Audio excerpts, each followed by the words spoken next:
வணக்கம் மக்களே, வணக்கம். இன்று 123வது பிறந்த நாளை ஐயா காமராஜர் ஐயாவுடைய பிறந்த நாளை நாம் சிறப்பாக அம்பத்தூர் நாடார் கூட்டமைப்பு இங்கு சிறப்பாக கொண்டாடி கொண்டிருக்கிறார்கள். அதில் நானும் இங்கு கலந்து கொள்வதில் மிகவும் பெருமை அடைகிறேன். மற்றும் இங்கு வருகை தந்திருக்கும் அனைத்து இனிய உள்ளங்களுக்கும் நன்றி நன்றி நன்றி. நம்முடைய ஐயா பத்தி நான் பேசணும்னா ரொம்ப பெருமையா இருக்கு. அவரை நினைக்கும் போது கல்வி கண் திறந்தவர் நமது காமராஜர், கர்ம வீரர் காமராஜர், ஏழைகளின் தலைவன் காமராஜர். 9 ஆண்டுகால ஆட்சியிலே அருமையான மக்களை வழிநடத்தி சென்று மக்களுக்கு என்னென்ன தேவையோ மக்களில் ஒருவனாக தலைவனாக இருந்து வழிநடத்தியவர் தான் நமது அருமைக்கும் பெருமைக்கும் மரியாதைக்கும் உரிய காமராஜர் ஐயா. அவரை இந்த நேரத்தில் நாம் நினைப்பதே மிகுந்த பெருமையாக இருக்கிறது. அதுவும் எனக்கு இந்த பாக்கியம், இந்த இடத்திலே நான் இன்று இந்த இடத்துல அவரை பத்தி பேசுறதுக்கு எனக்கு கிடைத்த பாக்கியமே பெரிய பாக்கியம் என்று நினைத்து நான் அவருக்கு தலைவணங்குகிறேன். ஐயா, நம்ம காமராஜர் ஐயா பத்தி பேசணும்னா நிறைய பேசிட்டே போறாங்க. ஐயா அவருடைய தாய் அவருடைய காமராஜர் ஐயாவுடைய ஃப்ரெண்டுக்கு ஒருத்தர் இருந்தாராம். அவர்கிட்ட கேட்டாங்களா, அவங்க தாய், என் மகன் முதலமைச்சர் இல்லையா, நான் அவனுடைய ஒரு ஓரத்துல அந்த வீட்டுல தங்கிக்கிறேனே, அந்த முதலமைச்சர் அந்த அவருடைய வீட்டுல நான் தங்குறேனே அப்படின்னு கேட்டாங்களா அவங்க அம்மா. அப்போ அந்த ஃப்ரெண்டு கொஞ்சம் அந்த ஓரமா அவங்களை நீ இந்த வீட்டுல இருக்க கொஞ்சம் ஹெல்ப் பண்ண அப்படின்னு கேட்டா, ஐயா காமராஜர் என்ன சொன்னார் தெரியுமா? என்ன சொன்னார்? இன்று என்னுடைய தாய் வருவார்கள், நாளை என்னுடைய தாயை பார்க்க அவருடைய சகோதரர்கள் வருவார்கள், உறவுகள் வருவார்கள். அப்புறம் என்னுடைய இந்த இல்லத்தில் இருக்கிற டெலிபோன் யார் யாருக்கும் முதலமைச்சர் இல்லத்திலிருந்து நான் கால் செய்கிறேன் என்று அவர்களுக்கெல்லாம் அழைக்கப்படும். அப்போது யாருக்கு நஷ்டம்? என்னுடைய மக்களுக்கு நஷ்டம், என்னுடைய தமிழ்நாட்டு மக்களுக்கு நஷ்டம். இதனால் ஏற்படுகின்ற நஷ்டத்தை ஈடு செய்ய என் தாய் உடன்படுவார்களா அப்படின்னு கேட்கிறாரு ஐயா பெருந்தலைவர் காமராஜர் ஐயா. அப்ப அவர் எவ்வளவு மக்கள் நல விரும்பியாக இருந்தார் சற்று யோசியுங்கள். இன்னும் நம்முடைய தலைவர் காமராஜர் ஐயா பாரதத்துக்கே பிரதமராக இருந்திருக்கிறார். 1968 சீனா வார் நடந்துச்சு பாருங்க. அப்போ என்ன நடந்துச்சு தெரியுமாங்க? அப்போ இருந்தவர் நேரு தான் பிரதமரா இருந்தாரு. அப்ப இந்த காமராஜர் என்ன கேட்கிறாரு தெரியுமா? நம்ம சைனா டூல நம்ம தோத்துட்டோமே, எதனால நம்ம தோத்துட்டோம், நம்ம மக்களை ஏன் காப்பாற்ற முடியல இந்த வாரில அப்படின்னு கேட்கிறாரு. அப்ப அதுக்கு நேரு என்ன சொல்றாரு தெரியுமா? அப்போது இருந்த பிரதமர் நேரு, காமராஜரியா, நம்ம தோக்குறதுக்கு காரணம் நம்ம கிட்ட போதுமான ஆயுதங்கள் இல்லை, ஆயுதங்கள் நம்மிடத்தில் இல்லை, அதனால்தான் நம்முடைய மண் இந்தியா தோல்வி அடைந்து விட்டது. அப்போது காமராஜர் ஐயா என்ன யோசிக்கிறார் தெரியுமா? என்ன யோசிக்கிறார்? நான் தோல்வியடைய என்ன காரணமாக இருக்கும் சற்று யோசிக்கிறார். யோசிக்கும் போது இந்த ஆயுதங்களை வாங்க நாம் எங்கிருந்து வாங்க வேண்டும்? இந்த ஆயுதங்கள், இந்த படைக்கு தேவையான படை பலத்திற்கு தேவையான ஆயுதங்களை நாம் எங்கிருந்து வாங்க வேண்டும் என்று நேருடன் கேட்கிறார். நேரு சொல்கிறார், அமெரிக்கா தான் தயாரித்துக் கொண்டிருக்கிறது, அமெரிக்க நிறுவனம் தயாரித்துக் கொண்டிருக்கிறது, அவர்கள் தந்தால் மட்டும்தான் நாம் அடுத்த போரையாவது நம்ம இந்தியாவை காப்பாற்ற முடியும் என்கிறார். அவருடைய முன்னோக்கு சிந்தனை, முற்போக்கு சிந்தனையை பாருங்கள், முற்போக்கு சிந்தனை எவ்வாறு இருக்கிறது என்று பாருங்கள். அப்போது நேரு ஐயா சொன்னதும் காமராஜர் ஐயா என்ன சொல்கிறார் தெரியுமா? அப்படி என்றால் நாம் அமெரிக்காவிடம் வாங்க வேண்டியதுதானே, அமெரிக்காவிடம் வாங்க வேண்டியதுதானே அப்படி என்று சொல்கிறார். உடனே அமெரிக்காவிடம் நேரு பரிந்துரை செய்கிறார்.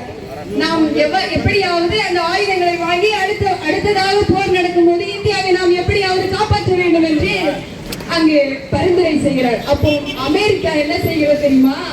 அதை தர மறுக்கிறது, அனுமதி தர, ஆயுதங்களை தர மறுக்கிறது. அப்ப நம்ம ஐயா காமராஜர் ஐயா என்ன சொல்கிறார் தெரியுமா? நேரு,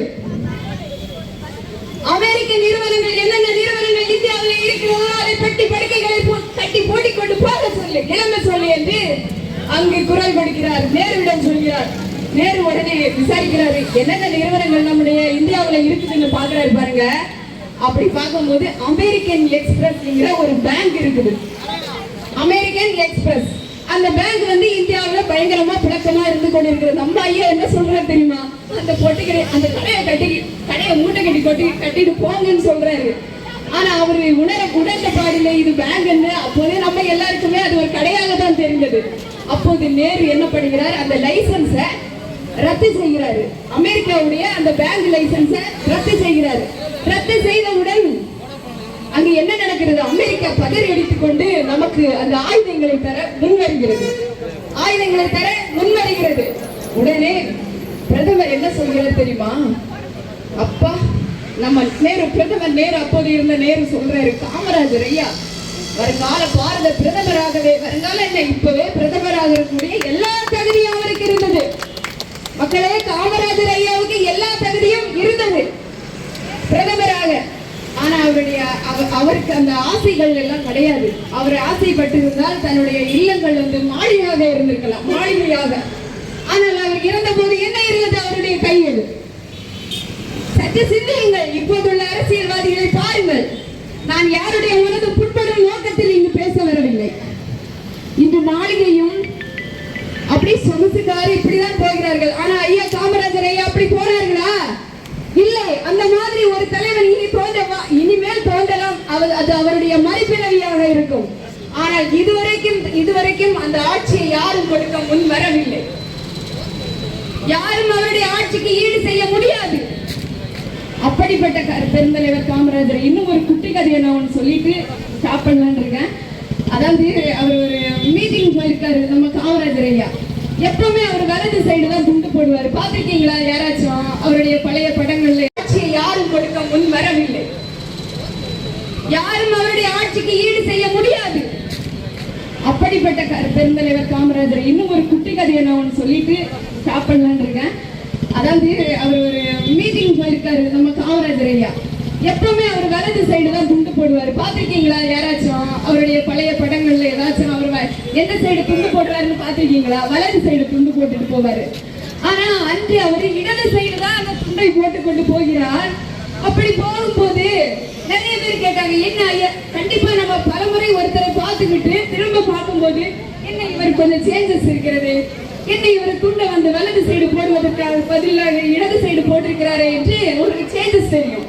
அப்படி பல பேர் கேட்டிருக்காங்க. அவரால் ஃபைனலா தாங்க முடியலங்க. அவர் என்ன சொன்னார் தெரியுமா? அந்த துண்டை எடுத்துட்டு உதவியாளரிடம், இங்க பாருடா, இந்த துண்டை இந்த சைடு சட்டை கிழித்திருக்கிறது. நான் இப்போது எடுக்க வேண்டும் என்றால் அதுக்கு காசு வேணும். அது மக்களுடைய பணம். நான் அந்த காசு உண்டைக்கு நான் ஒரு குழந்தைய படிக்க வைப்பேன், ஒருத்தங்களை படிக்க வைப்பேன். அப்ப அதனால தானே அதை கிழிந்த இடத்தை மறைக்கிறதுக்காக தானே நான் அந்த துண்டை போட்டு மறைச்சு நடந்துட்டு இருக்கேன்டா. மக்கள் எல்லாம் இந்த அதிகாரிகள் கேட்கிறாங்க, என்னால பதில் சொல்ல முடியவில்லை. அப்படி ஒரு ஏழ்மையான மனிதன், தலைவன். அந்த மாதிரி ஒரு தலைவன் மீண்டும் உருவாக்க வேண்டும் என்றுதான் நான் ஆசைப்படுகிறேன். எனக்கு இந்த வாய்ப்பை கொடுத்து ஐயா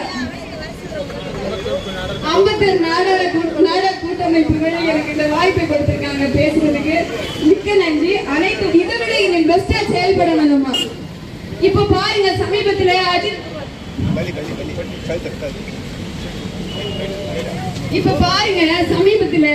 நம்ம திருப்புவனம் சிவகங்கை மாவட்டம் யாருக்கெல்லாம் ரத்தம் கொதித்தது?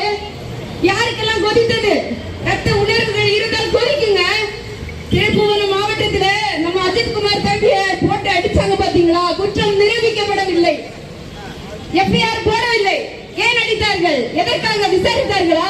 அது எல்லாம் மனசு ரணமாக வலித்ததுங்க. அந்த கதையை பார்க்கும்போது அந்த தம்பி கதையை காட்டுறான், விட்டுருங்க அந்த அடிக்கும் போது அந்த நிகழ்வை பார்க்கும்போது கண்கள் ரத்தம் துடித்தது. அது தவறு செய்வது இயல்பு, அதை முறையாக விசாரிக்கப்பட வேண்டும். விசாரிக்கப்படாமல் அடிப்பது குற்றம் அல்லவா?